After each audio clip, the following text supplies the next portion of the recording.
Pubertas adalah masa ketika seorang anak mengalami perubahan fisik, psikis, dan pematangan fungsi seksual. Seorang anak dikatakan mengalami pubertas dini jika anak mengalami masa pubertas di usia kurang dari 8 tahun.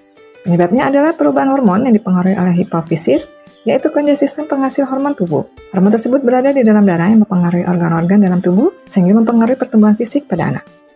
Selain perubahan hormon dari dalam tubuh, beberapa faktor pemicu yang bisa membuat seorang anak mengalami pubertas, yaitu asupan makanan dan acara atau tontonan yang dilihat anak. Seorang anak yang mengalami masa pubertas akan ditandai dengan ciri-ciri seperti berikut ini.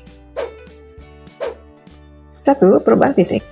Pada anak perempuan akan mengalami perubahan bentuk payudara, menstruasi, tumbuh rambut di area kemaluan, dan pada anak laki-laki akan muncul perubahan suara yang semakin membesar, perubahan bentuk penis, tumbuh rambut di wajah, area kemaluan, dan ketiak. Peningkatan lemak dalam tubuh juga merupakan bagian dari masa pubertas. Hal ini terlihat dari perubahan berat badan anak. Anak perempuan biasanya akan mengalami pertumbuhan lebih besar daripada anak laki-laki pada awal masa pubertas. Perubahan fisik yang terjadi memicu timbulnya dorongan seks, sehingga pada masa ini anak-anak sangat membutuhkan pengawasan dari orang-orang dewasa di sekitarnya. 2. Emosi lebih sensitif.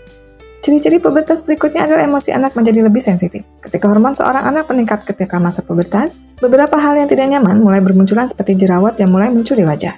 Hal tersebut membuat anak merasa tidak nyaman dan merasa kesal. Pada anak perempuan, saat menstruasi pasti akan lebih sensitif secara emosi.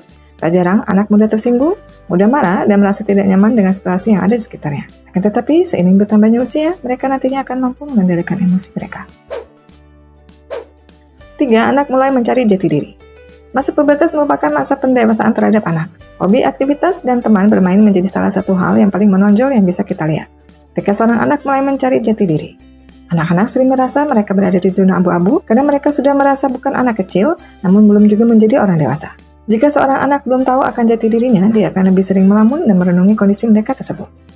Anak-anak akan cenderung mencoba hal-hal baru, dan jika tanpa adanya pengendalian yang tepat dari orang tua, dikhawatirkan anak-anak terjerumus ke dalam hal-hal yang tidak baik. Peran orang tua menjadi poin penting untuk mengarahkan dan menyalurkan bakat dan keinginan anak untuk membantu mereka menemukan jati diri mereka. 4. Mulai memikirkan hal-hal yang berkaitan dengan lawan jenis. Beberapa anak yang mengalami pubertas mulai memikirkan hal-hal baru. Salah satunya adalah lawan jenis. Mereka mulai memikirkan seseorang yang membuat mereka tertarik. Hal ini memicu perubahan pada anak seperti perubahan gaya berpakaian dan film yang mereka tonton. Tak jarang anak juga mulai merubah penampilan mereka agar terlihat lebih menarik. 5. Perubahan perilaku. Perilaku anak pada masa pubertas sangat beragam. Beberapa anak mulai mengalami perubahan signifikan pada perilakunya terhadap lingkungan. Perubahan sikap dan perilaku anak dalam masa pubertas akan sangat terlihat karena tahap ini merupakan masa transisi anak menuju ke arah dewasa. Pengaruh masa pubertas terhadap perilaku anak lebih terlihat pada remaja perempuan. Anak perempuan pada umumnya lebih cepat matang secara emosional daripada anak laki-laki. Demikian pemaparan tentang ciri-ciri pubertas yang harus diketahui, baik oleh anak maupun orang tua, supaya dapat mendukung dan memperhatikan perubahan tumbuh kembang anak. Bila ada pertanyaan, bisa tulis di kolom komentar. Jangan lupa untuk like, share, serta subscribe agar tidak ketinggalan informasi dari Ayah Bunda Pintar.